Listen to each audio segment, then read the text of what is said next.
Bonsoir à tous, merci d'être sur la 3. C'est le dernier numéro de la semaine de votre quotidienne, La Grande Team, et vous faites bien d'être avec nous. Une émission fun vous attend avec comme invité 2 artistes. Restez avec nous, voici le sommaire.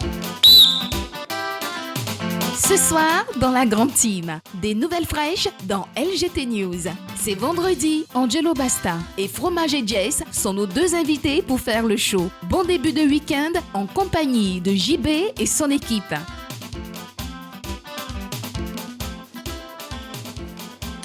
Jess et Angelo Basta seront avec nous dans quelques instants seulement. Ne zappez pas, restez avec nous. Première halte de cette émission, LGT News.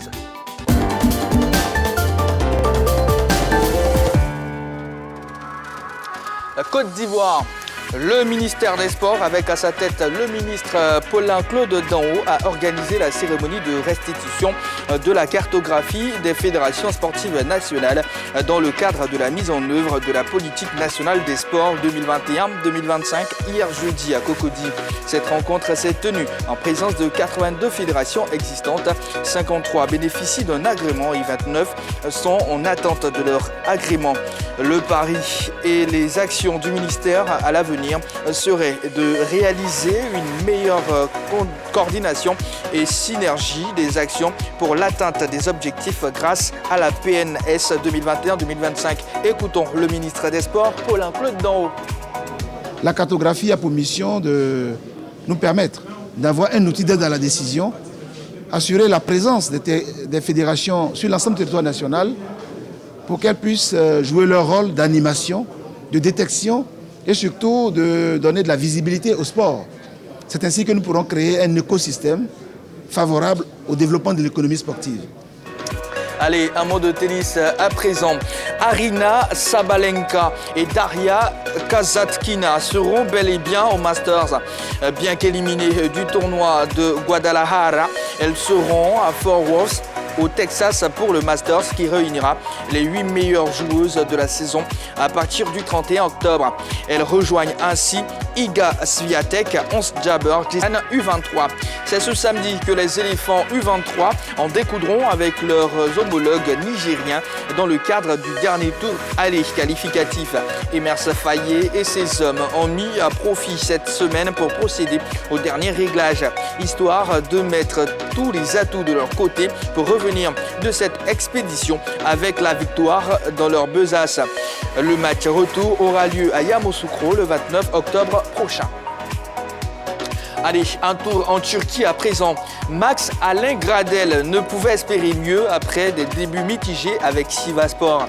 L'attaquant ivoirien, qui retrouve peu à peu sa forme d'antan, a tout de même crevé l'écran durant le mois de septembre en club. Ce qui lui vaut aujourd'hui cette distinction de meilleur joueur du mois. Un trophée qu'il a réceptionné à l'entraînement en présence de tous ses coéquipiers et du staff technique. Max Gradel, faut-il le rappeler, compte 2 buts et une passe décisive cette saison avec Sivasspor. À 39 ans, Franck Ribéry a décidé de mettre définitivement un terme à sa carrière de footballeur. L'ex-star de l'équipe de France et du Bayern a officialisé ce vendredi sa retraite en raison de douleurs persistantes à un genou. Je n'ai plus le choix, il faut que j'arrête de jouer. Je dois donc mettre un terme à ma carrière de professionnel, a expliqué le désormais ex-joueur de Salernitana. Il met ainsi fin à 22 ans de carrière dont le sommet aura été la saison 2012-2013 avec le Bayern. Il est même passé à côté du Ballon d'Or. Allez, on s'arrête ici pour les news. Et bien sûr, pour ce dernier numéro, Yellow Blémonde et Yves-Boris Vey sont avec moi. Bonsoir Yellow. Bonsoir JB. Bonsoir JB. Comment allez-vous Yves? Très bien, Oui. ça va. Ça va? Ça va super bien. C'est quoi votre programme déjà? Pour le Programme. week-end? Pour le week-end. Est-ce que vous entendez encore déjà? J'entends toujours. Vous n'êtes pas comme Henri Jo qui est perdu dans la ville là, il est d'Abidjan. déjà perdu pour jusqu'au lundi, mardi. Hein. C'est dommage quand même. Son Bon. numéro ne passe même plus, Yellow. Est-ce que vous avez ces nouvelles? Non, je n'ai pas les nouvelles d'Henri Jo. Mais c'est clair que le vendredi, il n'entend pas. Hein. Oui. On revient vers le mercredi à partir de 15h pour le retrouver. En plus, il nous a prévenu un tout petit peu plus tôt. Déjà le mercredi. Non, même déjà Voilà. hier jeudi. dès qu'on a fini l'émission, il avait dit les mains comme ça. Vous connaissez Henri Juste comme ça. Allez, place à sa buzz.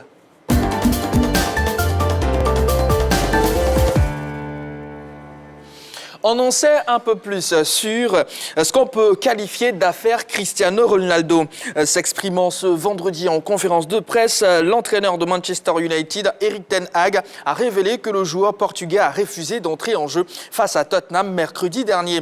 Mis à l'écart du groupe jusqu'à nouvel ordre, le quintuple vainqueur du Ballon d'Or a présenté ses excuses. Mais celles-ci seront-elles suffisantes pour le réhabiliter? La question reste posée. Yves, alors, Cristiano Ronaldo a-t-il encore un avenir à Manchester United? C'est très très difficile de pouvoir répondre à cette question parce que depuis le début de la saison avec cette équipe de Manchester United, Ronaldo est déjà abonné aux bonnes touches, mais puis il est trempé dans beaucoup de cas de conduite vis-à-vis de son entraîneur. Déjà, il a boycotté la pré-saison, la préparation de la saison avec l'équipe de Manchester United. Ouais. Il a eu beaucoup de sauts d'humeur sur le banc de touche. Là, et c'est un peu la goutte d'eau sûrement qui a fait déborder le vase, en milieu de semaine, où il refuse de prendre part au jeu. Et par la suite, il quitte le banc de touche avant même que l'arbitre ait sifflé la fin de la rencontre. Et là, ça a provoqué, j'ai envie de dire, vraiment beaucoup de sentiments envers l'entraîneur qui a jugé qu'il allait régler ce problème-là. Ouais. Voilà, et il a arrêté cette décision d'écarter Cristiano Ronaldo pour le match face à Chelsea ce week-end. C'est un entraîneur, c'est un coach, c'est un éducateur. Donc là, il agit en éducateur et il sanctionne un de ses joueurs qui n'a pas respecté sûrement le code de conduite établi dans le club. Ouais. On peut comprendre cela. Mais en même temps aussi, c'est Cristiano Ronaldo. Est-ce que l'entraîneur a la touche nécessaire pour gérer un joueur de sa trempe, un joueur de son calibre, un joueur de son niveau? Il faut qu'il y ait beaucoup de communication entre les deux. Moi, j'ai le sentiment qu'il y a un point de communication entre le coach Ten Hag et puis Cristiano Ronaldo. Voilà, il y a sûrement certains détails sur lesquels ils ne s'entendent pas. Et ce n'est pas facile pour Cristiano Ronaldo. Vous savez, quand pendant près de 20 ans, vous avez été toujours titulaire dans tous les clubs où vous êtes passé, vous avez joué dans les plus grands clubs au monde, au Real Madrid, à la Juventus, et puis vous revenez à la maison à Manchester United, et puis vous êtes abonné lors de la seconde année sur le banc de touche, c'est vraiment pas facile. Sans oublier que lors de son retour à Manchester United, en réalité, ce n'était pas à Manchester United qu'il devrait aller. Il devait notamment rejoindre Manchester City. Donc, est-ce qu'aujourd'hui, le joueur n'est pas en train de se poser des questions? Est-ce que je n'ai pas fait le mauvais choix en revenant à la maison au lieu d'aller à City? S'il était sûrement parti à City, peut-être qu'on n'aurait pas eu Haaland du côté de City. Bon, c'est vraiment difficile. Ça fait bien mal de voir Cristiano Ronaldo se trouver dans cette posture, mais aussi il a un peu cherché. Parce que vous êtes un joueur, surtout un joueur de ce niveau. Vous êtes un exemple pour ceux qui sont là. Il y a un comportement, il y a une attitude qu'il faut avoir. Malheureusement, il a eu beaucoup de cas de conduite et il est puni. C'est logique. Yelo, à la 89e minute, avec les images qu'on a pu voir, c'était visiblement un joueur qui t'a agacé. Oui, je pense que sa situation est très frustrante quand on connaît le tempérament de Cristiano Ronaldo. C'est un challenger, quelqu'un qui aime les défis. Je pense que ça a été aussi ce projet-là qui l'intéressait du côté de Manchester United, où il a été accueilli tel un roi. Et là, les résultats ne suivent pas. Pour moi, peut-être qu'il a considéré cela comme une insulte parce que à la 89e minute, faire une entrée, pour moi, ça, selon lui, peut-être pour lui, ce n'a pas été judicieux de rentrer. Donc, c'est vrai que le comportement est à regretter, mais on pourrait aussi comprendre cette frustration de Cristiano Ronaldo. En tout cas, hier, sur sa page Facebook officielle, il a eu à faire une sortie. Je vais lire un tout petit peu cette sortie-là. Comme je l'ai toujours fait tout au long de ma carrière, j'essaie de vivre et de jouer respectueusement envers mes collègues, mes adversaires et mes entraîneurs. Cela n'a pas changé. Je n'ai pas changé. Je suis la même personne et le même professionnel que j'ai été pendant les 20 dernières dernières années en jouant au football d'élite.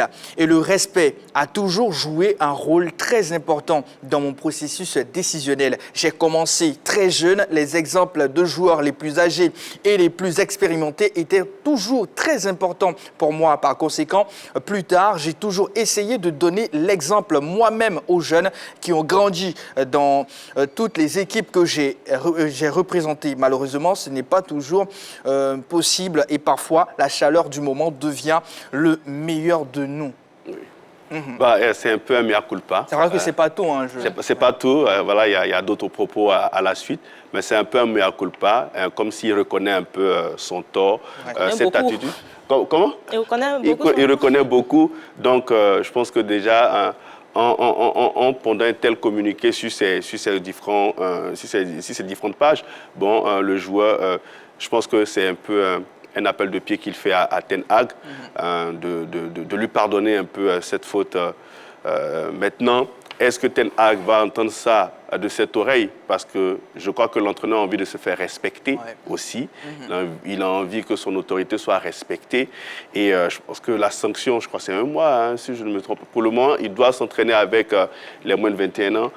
Il va purger cette punition. Et puis je pense qu'il va sûrement revenir, il va se remettre en cause. Il faut qu'il accepte aussi qu'aujourd'hui, il n'a plus ses jambes de 20 ans, qu'il est vers la fin de sa carrière et qu'il ne peut plus être titulaire comme avant. Et moi, quand il retournait à Manchester United, d'ailleurs, je n'étais pas de ceux qui étaient pour qu'il retourne, parce que j'ai remarqué que très souvent, les retours ne se passent pas bien. Thierry Henry est retourné à Arsenal, on a vu ce qui s'est passé. Didier Drogba est retourné à Chelsea. Ça n'a pas été le même Didier Drogba de ses premières années à Chelsea. Donc cela veut dire qu'au football, le retour n'est pas toujours gagnant. Surtout quand on a été un grand champion, quand on revient à la maison. Dans le championnat anglais surtout. Dans le championnat anglais surtout, qui demande beaucoup d'efforts physiques. Cristiano Ronaldo, quand même, il a déjà pratiquement il a déjà 37 ans. Donc vous comprenez que le corps est usé. Surtout la concurrence avec Messi pendant ces différentes années-là, ça l'a un peu épuisé, que ce soit mentalement ou physiquement. Donc aujourd'hui, il en paye un peu le prix. Et puis il n'est plus décisif comme la saison dernière. C'est Cristiano, mais là, il est en train de finir. Là, c'est la fin, je pense. En tout cas, dans son message, il termine par le fait qu'il doit travailler, soutenir ses collègues, ses coéquipiers.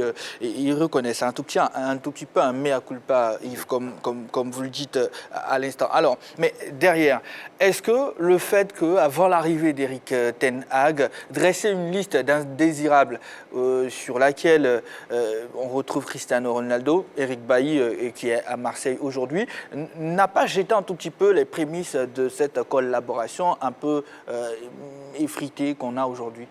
Oui, bien sûr. Mais je pense que ça a forcément pesé dans la balance.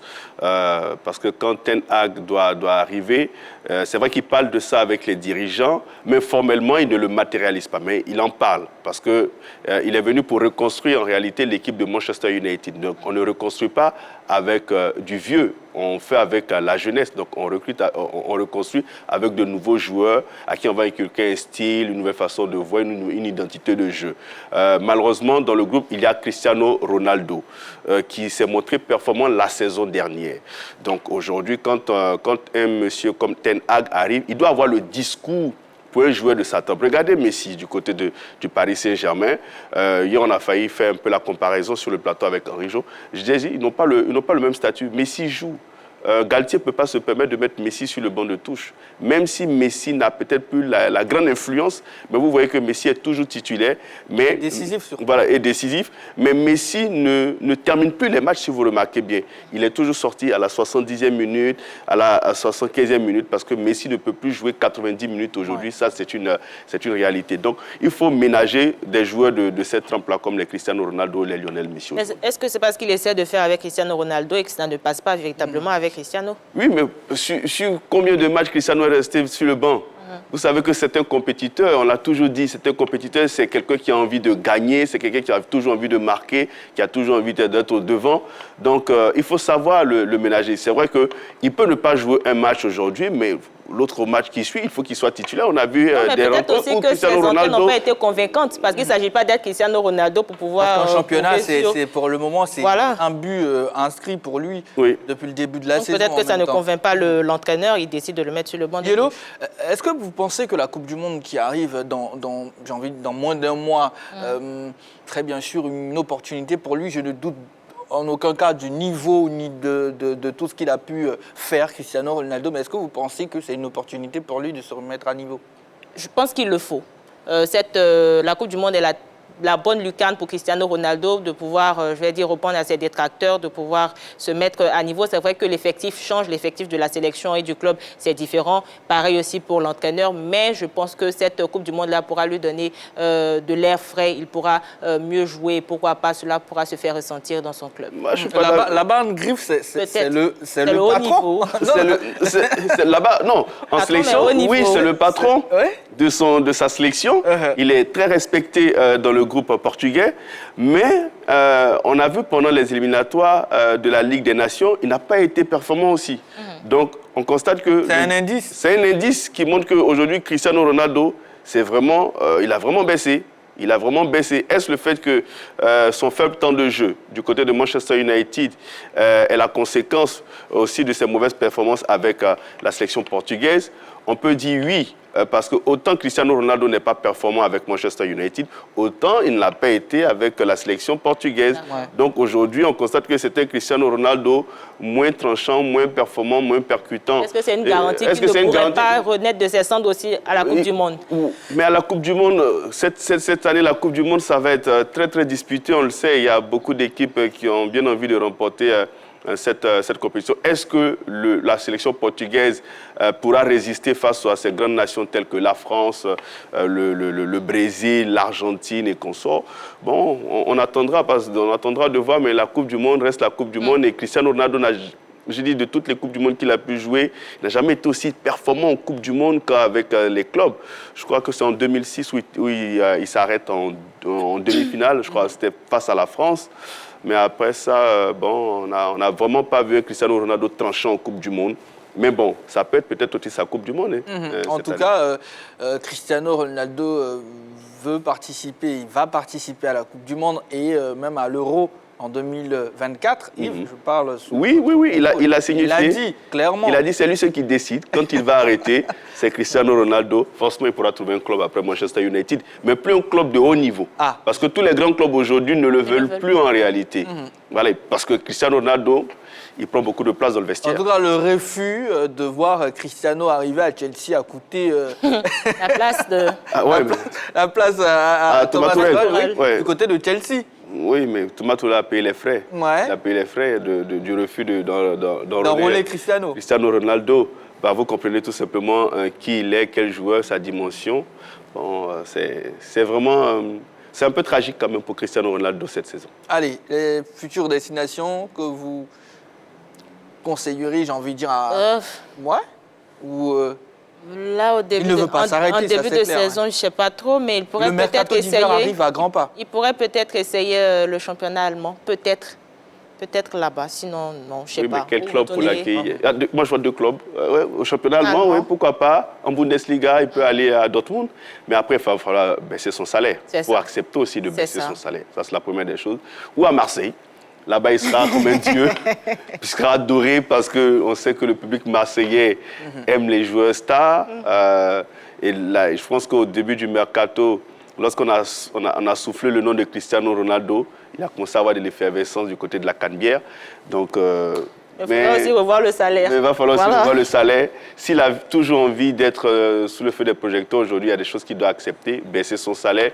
Comme par exemple aujourd'hui, le joueur, je crois, c'est Alexis Sanchez qui a baissé son salaire pour être du côté de Marseille. C'est ce qu'il faut faire. Et il s'exprime bien, il se retrouve avec Marseille. Voilà. Marseille, où évolue notre compatriote Éric Bertrand Bailly, à qui on envoie un gros coucou. Allez, on va marquer une courte pause. Vous le savez, les vendredis, on reçoit des artistes. Et nos artistes sont là actuellement à l'échauffement. Jess et Angelo Basta, on va les retrouver dans pas longtemps. On va se placer un deuxième Sabuzz après la pub Et bien sûr, ils vont effectuer leur entrée ici. On va passer un bon moment avec beaucoup de jeux. N'oubliez pas, Jojo fait partie de la team du vendredi. Il fait partie de LGT globalement, oui, ça vous le savez. Donc il sera là également pour des rubriques. Allez, à tout de suite.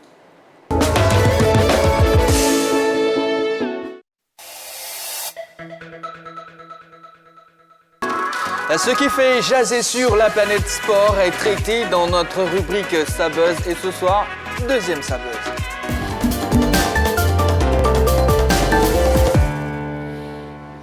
C'est un fait assez coquin. L'arbitre internationale française Stéphanie Frappart a révélé dans une anecdote avoir été draguée par un joueur de Ligue 1 au sorti d'un match qu'elle a dirigé. Elle a fait cette confidence à Clément Turpin au cours d'un échange devant les caméras de France 3. Stéphanie Frappart a confié s'être vu demander son numéro de téléphone sans donner l'identité du dragueur. Yves, Yellow, oui, je me tourne vers vous. Hey. Pour ça, commentaire. C'est bien, ça fait draguer. Non, voilà, pour être plus sérieuse, Oui. C'est rare déjà de voir des femmes arbitres déjà en France. Elle entre dans l'histoire du football français. En 2014, elle est la première dame à arbitrer un match en Ligue 2. Ensuite, elle gravit les échelons, les marches. Et là, elle se voit confier de grandes rencontres, de grands matchs. Avoir un joueur qui a peut-être le béguin pour elle, c'est un sentiment naturel. Donc, ouais, ça va. À sa place, qu'auriez-vous? Non, je reste à ma place. Je suis sur la 3, sur le plateau de la grande team.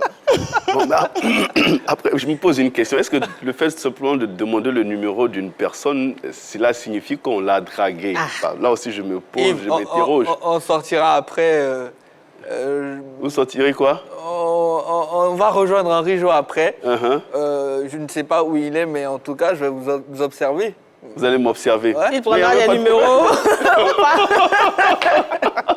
Non, oui, parce que ce n'est qu'un simple numéro qu'il a demandé. Donc, et puis, on n'a pas la suite avec Stéphanie Frappart qui a confié ça à Clément Turpin. Et moi, je me pose la question... Clément Turpin, arbitre aussi. Arbitre aussi, qui avait pensé que, j'ai dit, la scène s'était déroulée en plein match.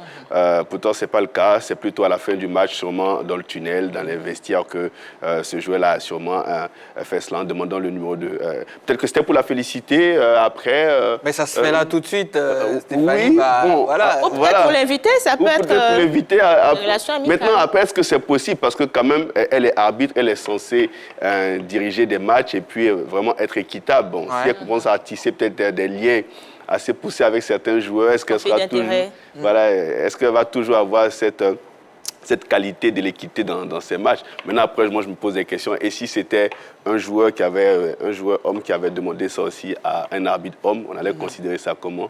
Bon, peut-être suivez mon regard. Bon, je ne vois rien. Il allait peut-être le guetter. Je ne vois rien du tout. Voilà, je ne vois rien du tout, Yves. Allez, Yves, au-delà de ça, Stéphanie Frappart, on passe de devenir la première femme arbitre, à arbitrer une affiche de Coupe du Monde. Qatar 2022, c'est dans quelques temps seulement. Elle reste concentrée sur son boulot. Bien sûr, elle reste concentrée. Yellow a égrené un tout petit peu son parcours, oui. Mais là, ça sera vraiment une marche au-dessus. Une marche au-dessus, c'est, j'ai envie de dire, l'emblème, au niveau, j'ai dit l'icône au niveau des arbitres féminins dans le monde. Stéphanie Frappart, elle a magasiné beaucoup d'expérience depuis quelques années. Elle est devenue aujourd'hui une référence au niveau de l'arbitrage féminin. Mais c'est une bonne chose parce que je suis convaincu qu'elle est en train de susciter des vocations aussi chez les plus jeunes qui vont forcément vouloir l'imiter, lui emboîter le pas. Et je pense que c'est une excellente chose pour Stéphanie Frappart aujourd'hui d'être une icône de l'arbitrage.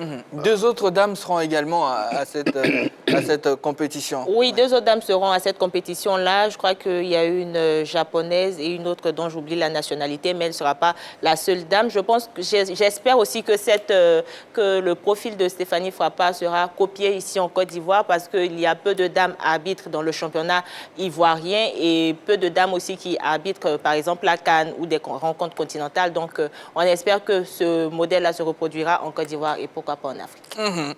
Voilà, c'est tout ce qu'on pouvait dire sur ce deuxième Sabuzz de ce numéro de LGT, la grande team.